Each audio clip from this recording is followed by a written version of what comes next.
Want glowing, glass-like skin at home? Try this viral DIY rice water toner, 100% natural and super effective. Take half a cup of rice, rinse it to remove dirt, then soak it in 1 cup of water for 30 minutes.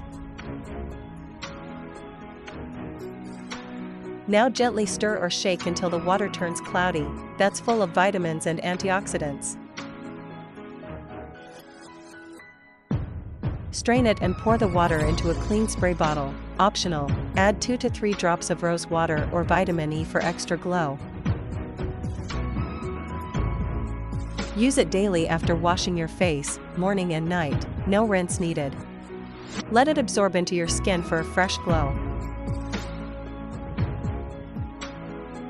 Rice water tightens pores, brightens skin, and fades marks over time. Try it for 7 days, your skin will thank you. Follow for more natural skin tips. DIY glow. Tag a friend who needs this in their routine.